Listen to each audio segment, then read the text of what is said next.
Hello students, class 8 Hindi medium.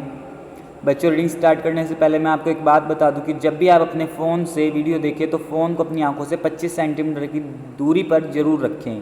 इससे आपकी आंखों पर कोई भी इफेक्ट नहीं पड़ेगा। तो बच्चों, जैसे कि आप सब जानते हैं कि हम कुछ दिनों से चैप्टर 2 धर्मनिरपेक्षता की समझ पाठ की रीडिंग कर रहे थे। वो कल ख़त्म हो गई थी। कल मैंने आपको उसकी रीडिंग कंप्लीट करा दी थी। तो आज उसके अब हम शब्द संकलन करेंगे और उसके क्या क्वेश्चन आंसर करेंगे। तो हमारा चैप्टर 2 है जिसका नाम है धर्मनिरपेक्षता की समझ। आज सबसे पहले हम इसके शब्द संकलन कर रहे हैं। जो पहला है वो है जोर जबरदस्ती। सबसे पहला शब्द संकलन है जोर जबरदस्ती।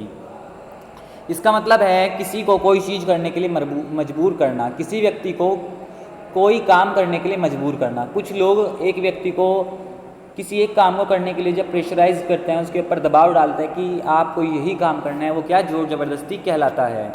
दूसरा, व्याख्या की स्वतंत्रता। दूसरा क्या है? व्याख्या की स्वतंत्रता। सभी व्यक्ति अपने धर्म की समझ और अर्थ खुद तय कर सकते हैं। क्या बताया गया कि कोई भी व्यक्ति, चाहे वो किसी भी धर्म का हो, अपने आधार पर अपने धर्म की परिभाषा और उसका अर्थ तय कर सकता है। ठीक है। तीसरा, हस्तक्षेप। तीसरा क्या है हमारा जो शब्द संकलन है वो हस्तक्षेप। संविधान के सिद्धांतों के अनुरूप किसी मामले को प्रभावित करने के लिए राज्य की ओर से होने वाला प्रयास। संविधान में जो सिद्धांत दिए गए हैं उसके अनुरूप किसी मामले में अगर कोई भी व्यक्ति कुछ गलत कर रहा है संविधान के सिद्धांतों के साथ, उसमें सरकार जो प्रयास करती है, उसको रोकने के लिए सरकार जो प्रयास करती है उसे क्या हस्तक्षेप कहते हैं। ठीक है। सरकार का किसी भी कार्य में होने वाला प्रयास हस्तक्षेप कहलाता है। बच्चों, अब हम अपने प्रश्नोत्तर करेंगे। जो इसका पहला प्रश्न है वो है धर्मनिरपेक्षता क्या है। ये प्रश्न आपने कई बार पढ़ लिया, कई बार आपको पता चल गया कि धर्मनिरपेक्षता क्या है। एक बार फिर समझे। भारतीय संविधान सभी को अपने धार्मिक विश्वासों और तौर तरीकों को अपनाने की पूरी छूट देता है। जो हमारा भारत देश है उसका जो संविधान है उसमें सभी लोगों को अपने धार्मिक विश्वास, अपने तौर तरीकों को अपनाने की पूरी छूट दी गई है कि कोई भी व्यक्ति अपने धर्म के अनुसार जो भी उसके तौर तरीके हैं उनको अपना सकता है। धार्मिक स्वतंत्रता के इस विचार को ध्यान में रखते हुए भारतीय राज्य की शक्ति को धर्म से अलग रखने की रणनीति अपनाई है। अब धार्मिक स्वतंत्रता जब लोगों को दी गई है तो इस धार्मिक स्वतंत्रता के विचार पर कि कहीं राज्य धर्म के कार्यों में अपना हस्तक्षेप ना करे, इसलिए क्या राज्य और धर्म को अलग अलग रखा गया है। धर्म को राज्य से अलग रखने की इसी अवधारणा को धर्मनिरपेक्षता कहा गया है। राज्य धर्म के कार्यों में और धर्म राज्य के कामों में हस्तक्षेप ना करे, इसे ही क्या, इसी अवधारणा को धर्मनिरपेक्षता कहा गया है। बच्चों, अब जो दूसरा प्रश्न है वो धर्म को राज्य से अलग रखना क्यों महत्वपूर्ण है। जो धर्म है उसको राज्य से अलग रखना क्यों महत्वपूर्ण है, ये हमारा दूसरा प्रश्न है। इसमें क्या बताया गया है? धर्म के आधार पर किसी भी तरह का भेदभाव तथा मौलिक अधिकारों का उल्लंघन, बहुमत की निरंकुशता को रोकने के लिए धर्म को राज्य से अलग रखना महत्वपूर्ण है। धर्म के आधार पर किसी भी व्यक्ति के साथ भेदभाव या उसके मौलिक अधिकारों का उल्लंघन या बहुमत की निरंकुशता, मतलब किसी एक धर्म की निरंकुशता, उसकी जोर जबरदस्ती को रोकने के लिए धर्म को राज्य से अलग रखना बहुत ज़्यादा महत्वपूर्ण है। ठीक है बच्चों।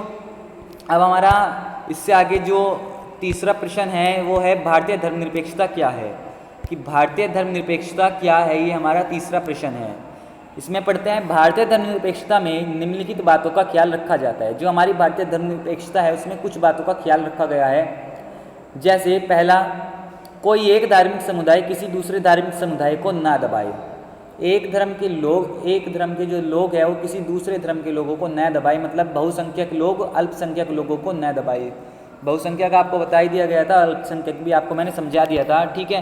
तो बहुसंख्यक धर्म के लोग अल्पसंख्यक समूह के लोगों को न दबाए, ये क्या संविधान में बताया गया है। दूसरा, कुछ लोग अपने धर्म के अन्य सदस्यों को न दबाए। क्या होता है कि एक ही धर्म के लोग अपने धर्म में रहने वाले दूसरे लोगों को दबाते हैं, उनके ऊपर जोर जबरदस्ती करते हैं कि आपको यह कार्य करना है, ये कार्य नहीं करना है, इसको रोका जाए। तीसरा, राज्य न तो किसी खास धर्म को थोपेगा और न ही लोगों की धार्मिक स्वतंत्रता छीनेगा। क्या बात बताई गई है संविधान में? तीसरी, कि राज्य न तो किसी खास धर्म को लोगों के ऊपर थोपेगा कि आपको ये धर्म अपनाना है, ये नहीं। ठीक है। और ना ही लोगों की धार्मिक स्वतंत्रता छीनेगा। लोग अपने धर्म के अनुरूप अपने कार्य को कर सकते हैं। चौथा, क्या प्रश्न है?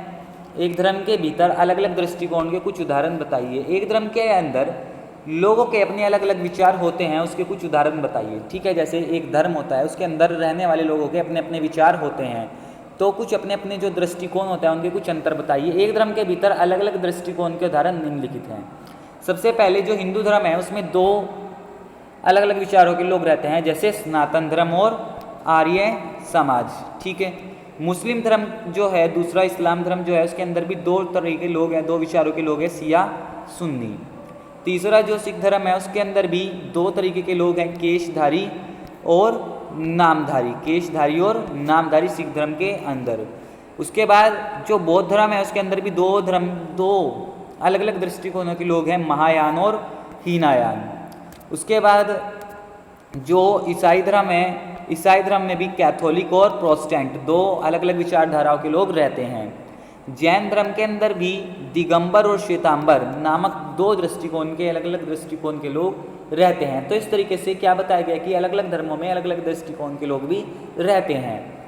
तो इस प्रकार लोगों के एक ही धर्म में दो दृष्टिकोणों में विभाजित किया गया है। एक ही धर्म के अंदर दो अलग अलग दृष्टिकोणों के लोग रहते हैं। प्रश्न नंबर 5 है, अगर किसी धर्म के लोग यह कहते हैं कि उनका धर्म नवजात शिशुओं को मारने की छूट देता है तो क्या सरकार किसी तरह की दखल देगी या नहीं। प्रश्न में क्या कहा गया है कि अगर कोई एक धर्म ये कहे कि इसके धर्म में ये बात कही गई है कि छोटे बच्चे को, नवजात मतलब होते हुए बच्चे को मारा जा सकता है, तो क्या सरकार इस कार्य में दखल देगी या नहीं।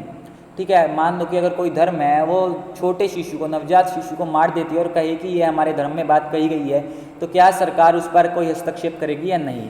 हाँ, सरकार इस कार्य में दखल देना चाहिए और इस पर प्रतिबंध लगाना चाहिए, क्योंकि सभी जीवों को जीने का पूर्ण अधिकार है। हाँ, सरकार इस कार्य में दखल देगी। क्यों? क्योंकि संविधान के अनुसार सभी लोगों को जीवन जीने का अधिकार है, तो सरकार उनके मौलिक अधिकारों के उल्लंघन को रोकने के लिए इस कार्य में क्या अपना हस्तक्षेप करेगी। ठीक है बच्चों, तो आज जो हमारे शब्द संकलन और प्रश्न उत्तर है वो इस पार्ट के कंप्लीट हो गए। आप इनको अपनी कॉपी में करें। कॉपी में करने के बाद जब आप इसको अपनी फेयर नोटबुक में कर लें, उसका फोटो क्लिक करें। फोटो क्लिक करने के बाद आप उसको मेरे व्हाट्सएप पे सेंड करें, जिससे मैं उसको चेक कर लूँ। चेक करने के बाद ठीक है, इससे मेरे को ये पता चल जाएगा कि हाँ आपने काम ठीक किया है और सही ढंग से आप इसको क्या रेगुलरली कर रहे हैं। तो बच्चों, जितना भी काम आपको डेली दिया जाए आप उसको करें और उसको मेरे व्हाट्सएप पे सेंड करें, जिससे मैं उसको चेक करूँ। ठीक है बच्चों, आज आप इसको कंप्लीट करें। कल मैं इससे आगे चैप्टर पढ़ाऊँगा। Thank you.